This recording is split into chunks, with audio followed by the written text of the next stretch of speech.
The Adventures of Sam Spade, Detective.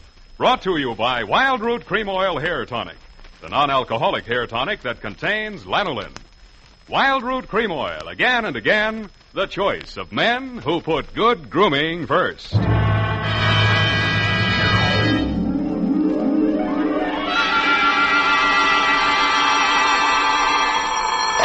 Sam Spade Detective Agency? It's me, sweetheart. Back from resisting arrest. Oh, Sam. Oh, Sam, you better not talk. The homicide people may be tapping our wire. Let them tap, Effie. I can take my medicine. Perhaps it's better this way. I'm strangely content. I'll walk down that last mile with dignity and a plum. A plum? You'll even be eating while you're going to your last?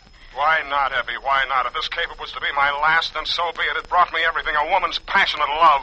The smell of salt air clean in my nostrils, But and... you struck Lieutenant Dundee. That was the best part. An officer of San Francisco's police people. It was glorious, glorious. Now calm yourself, Effie. Take a fortitude pill. Pull down the shade. Speak to no one. I shall skulk down alleys and secret byways as I come to you to dictate my report on the Stella Starr Caper.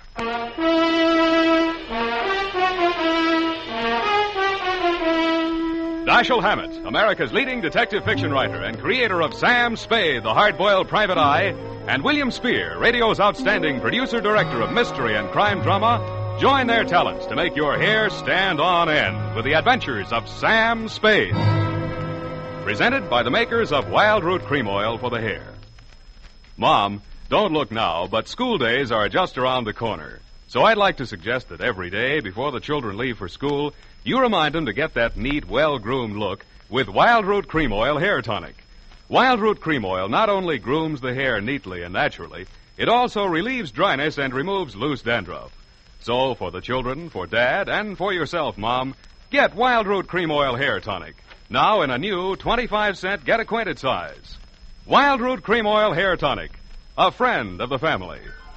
And now, with Howard Duff starring as Spade, Wild Root brings to the air the greatest private detective of them all in the Adventures of Sam Spade.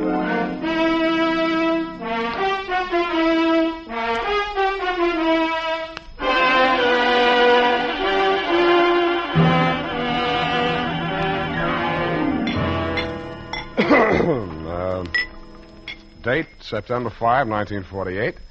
To Mrs. Stella Starr, aboard the Stella Starr, Marina Yacht Basin, San Francisco. From Samuel Spade, license number 127-596. Subject, the Stella Starr murders. Murder? Well, Sam, if she's dead. Sprung at the seams and pumping water, Effie, but still afloat. Sam, what kind of talk is that? Salty talk. Shall we continue on a course? On a course. I mean, of course, Sam. Dear Stella, if anybody had told me that the man who walked into my office had a wife like you, I would have believed it. Because he was obviously a very wealthy man.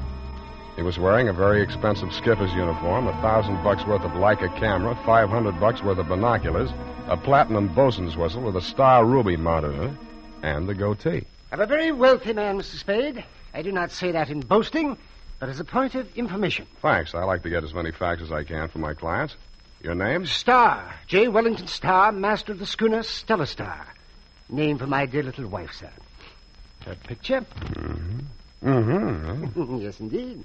I call her my little mermaid. Uh-huh. What does she call you? Twinkie. But to the point, sir. It is not my dear little wife that is lost. It's my Webley Vickers. Revolver? A pistol. Blowback, semi-auto, .455 caliber. Anything special on it? Not particularly. Oh, there's one thing. The grip is fashioned from the skull bone of a pygmy, which my dear little wife shot by accident while elephant hunting.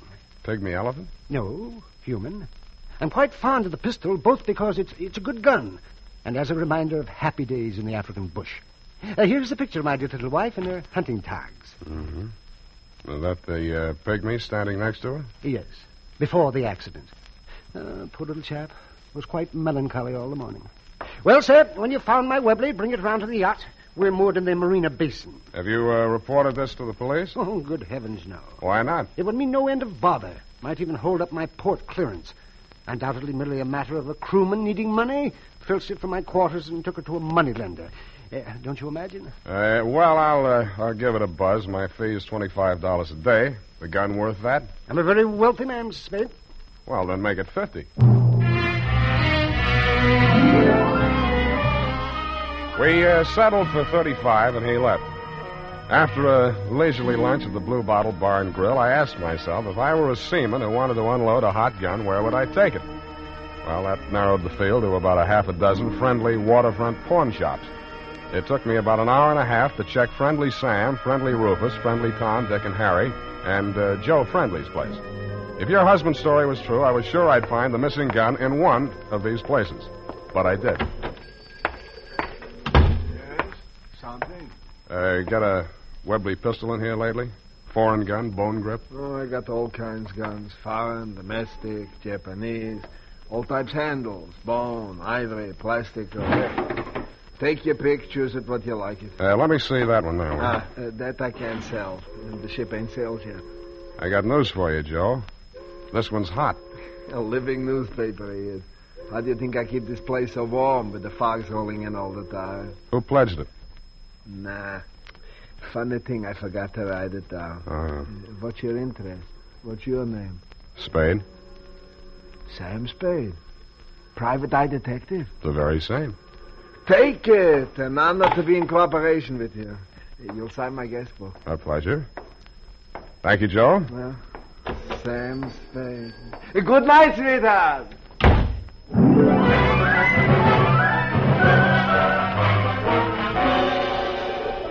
It was dark, and the fog was rolling in by the time I got to the Marina Yacht Basin. The schooner, Stella Starr, was pretty, too, as she rocked gently in her berth on the channel side of the jetty. I did a take after I let myself down aboard her, astern. I could have sworn that it was none other than Lieutenant Dundee of Homicide standing on the forward deck, but it was. I took the Webley pistol out of my overcoat pocket and sniffed the barrel. The unmistakable odor of freshly detonated cordite assailed my nostrils. It had been fired at least once since you knocked off that pygmy. I peeked into the deck house. Your husband's yacht was brightly lighted, and it was through a porthole that I first saw you. I didn't have a bit of trouble identifying you. You were the only blonde there wearing lipstick and an off-the-shoulder gown, which was beautiful, what I could see of it, which was the off part. About then was when I was collared by who later turned out to be Mike McGinnis, chief mate of the Stella Starr. All right, turn around. Lieutenant! Oh, look, I'm not a... Yeah. Hey, what's this?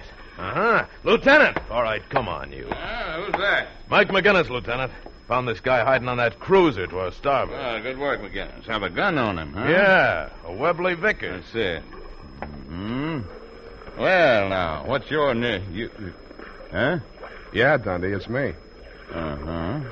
Who you working for, Sam? Well, you know I can't tell you that, Dundee, but I'll give you a hint. The name he gave me was J. Wellington Starr. Where'd you get this gun? Starr hired me to recover it. It was stolen from him. I found it in the hock shop. That's all I know. Is he dead? That's right. The stiff's in the cabin. Come on.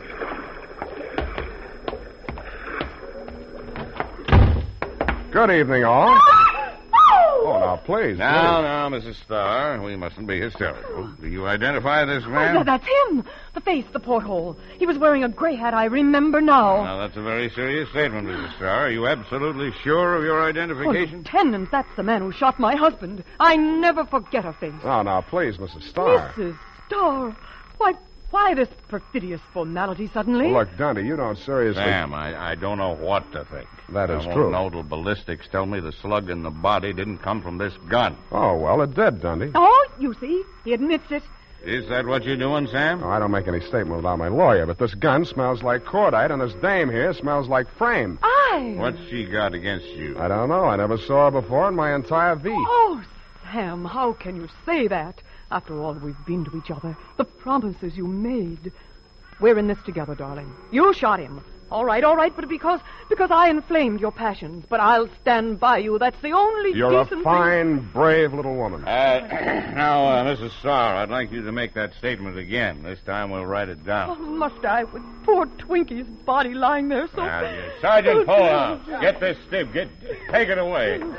Now, Mrs. Starr, you say you went ashore early this afternoon. Huh? Yes, Lieutenant. I wanted to see Sam. I wanted to talk to him.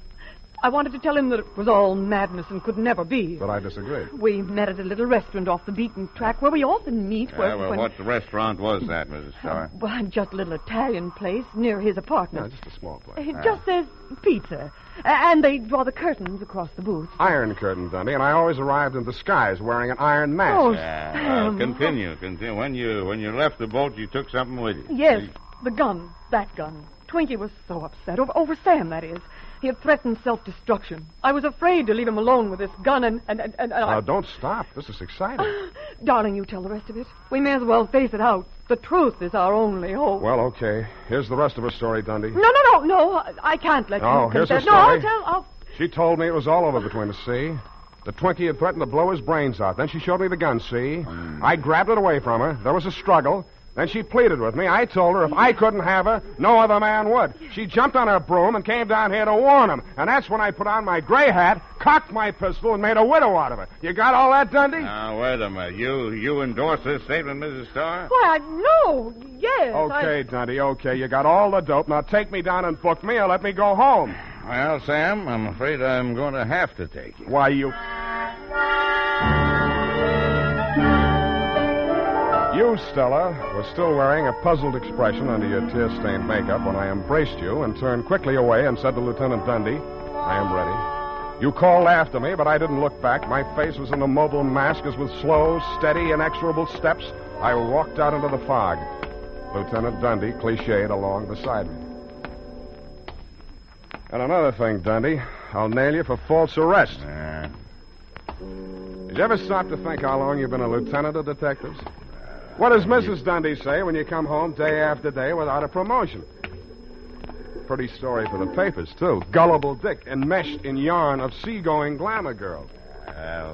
You'll be back pounding a beat. How will your stupid little son explain that to his classmates at St. Agatha's? Well, speak up, you cat. Got your tongue? Sergeant House. Go and check on things. Check on things, right? Look, Sam, I know that dame is lying. But why did you have to play along with her?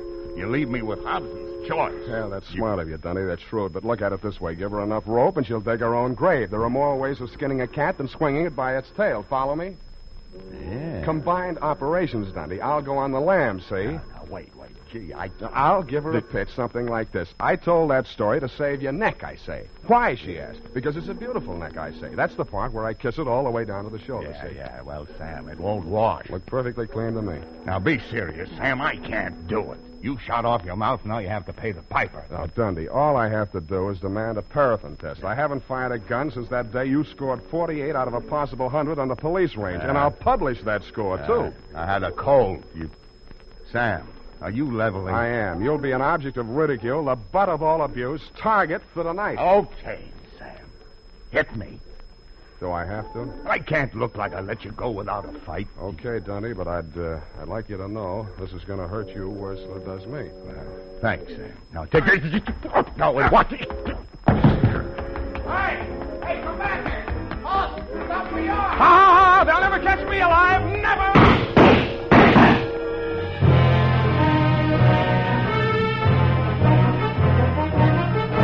The makers of Wild Root Cream Oil are presenting the weekly Sunday adventure of Dashiell Hammett's famous private detective, Sam Spade.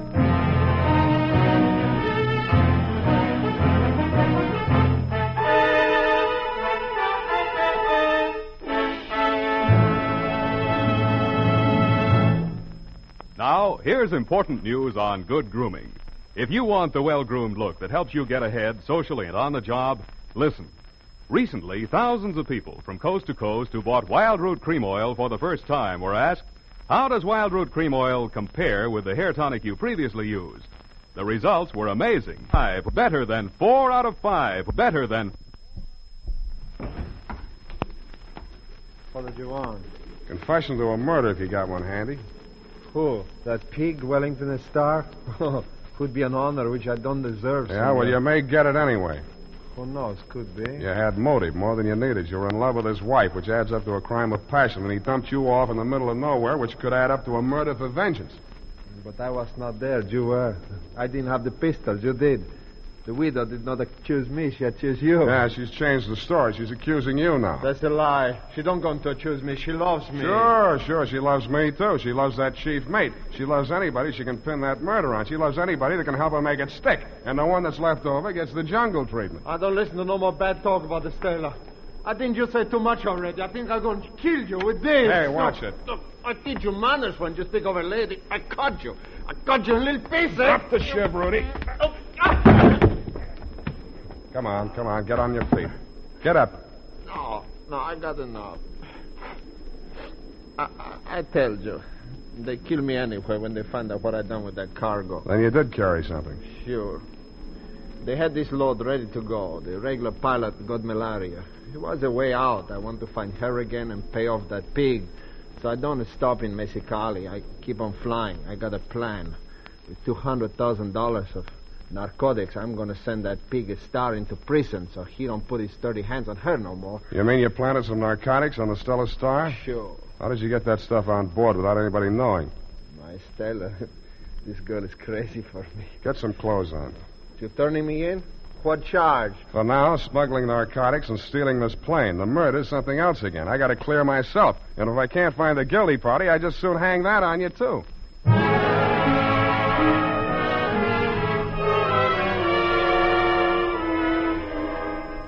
I hope the guilty party wasn't you, Stella dear. Because if it was, your Latin torchbearer was not the man to help me put the torch to you. It was 3:30 in the a.m. when we arrived aboard the Stella Starr. I had brought along with me for the occasion none other than Lieutenant Dundee, who, except for the adhesive tape over his inscrutable chin, was wearing dark glasses. I could have sworn I saw your lovely puss framed in the cabin porthole as we made our way up the jetty. But when we got there, the cabin was bare. I could almost have believed your story about the secret panel, but it was true after all. I pulled down on the light fixture over the map. There was not only a secret panel, but a secret passageway. A narrow flight of steps, ladder to you, led into a compartment that looked like part of the forward hold. You and Jungle Love number 2, the Irish philosopher Mike McGinnis, were bending over a pile of roll-your-own-type tobacco sacks. A few $1,000, $100,000 I can always use. You mean you won't need me? That's what you're thinking, isn't it? Well, I've got an interest in this stuff. If the skipper had been caught with it, I'd have gone up with him. What are you talking about? My husband didn't even know that stuff had been brought aboard. Oh, what are you handing me? Rudy brought it, and I helped him. Poor idiot thought I did to send Wellington up and clear the decks for him.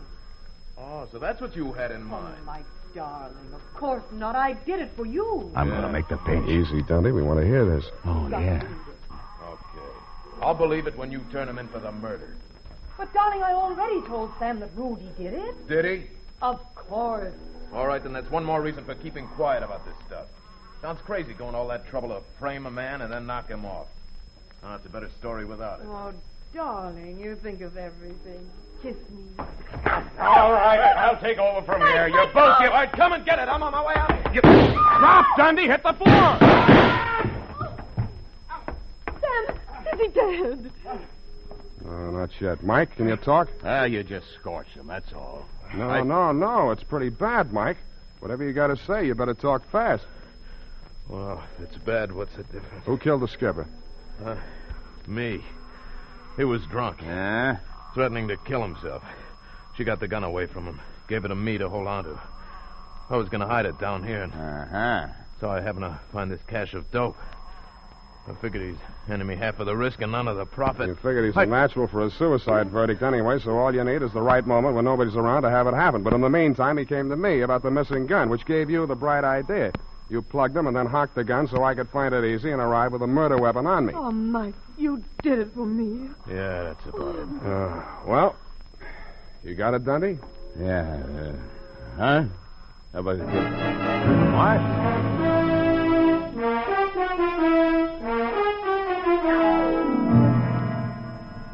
Lieutenant Dundee explained the caper to me as we sat over a lukewarm cup of chicory in his hideous apartment. And once again was I struck with the well-nigh indescribable thought processes of this otherwise simple man. And it suddenly struck me that Dundee, spelled backwards, is Edened. Thank you, Stella, for your generous offer of marriage, but it just wasn't meant to be. Period. End of romance. Will that be all, Sam? Yeah, what do you think about it? Of what, Sam? Well, my big adventure. Must have been awfully dull for you, Sam. Why do you say that? That girl, she must have gotten on your nerves terribly. Well, And having to make love to her in line of duty. yes, I know. You're practically the male Mata Hari. Hey, now, wait a minute. I think you owe me an explanation. Oh, really? I thought it was self-explanatory. Excuse me, Sam. I really must type this up.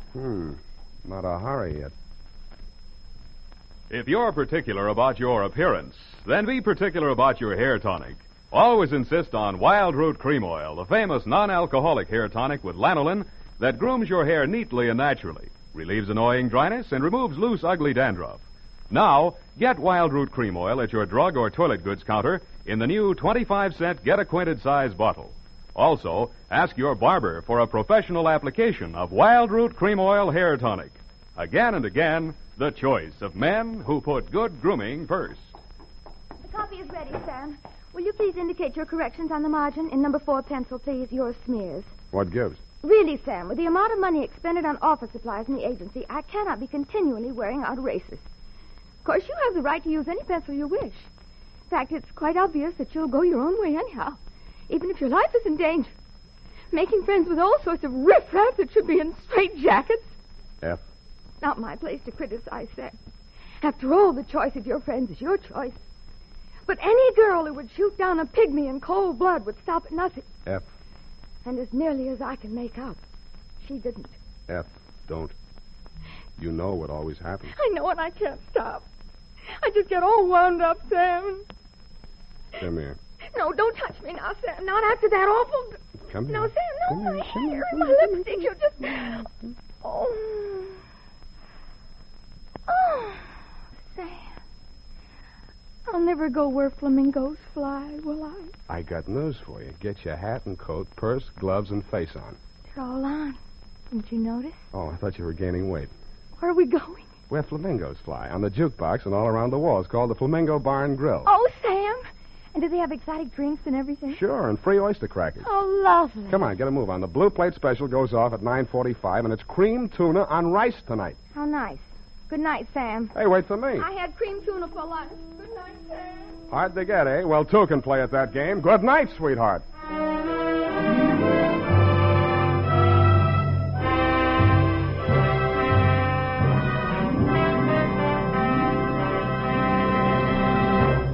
The Adventures of Sam Spade, Dashiell Hammett's famous private detective, are produced and directed by William Spear. Sam Spade is played by Howard Duff. Lorene Tuttle is Effie. The Adventures of Sam Spade are written for radio by Bob Tallman and Gil Dowd. Musical direction by Lud Gluskin, with score composed by Renee Garrigang. Join us again next Sunday when author Dashiell Hammett and producer William Spear join forces for another adventure with Sam Spade. Brought to you by Wild Root Cream Oil. Again and again, the choice of men who put good grooming first. This is Dick Joy reminding you to get Wild Root Cream Oil, Charlie. It keeps your hair in trim. You see, it's non-alcoholic, Charlie. It's made with soothing lanolin. You'd better get Wild Root Cream Oil, Charlie. Start using it today. You'll find that you will have a tough time, Charlie, keeping all the gals away. Hiya, Baldy. Get Wild Root right away.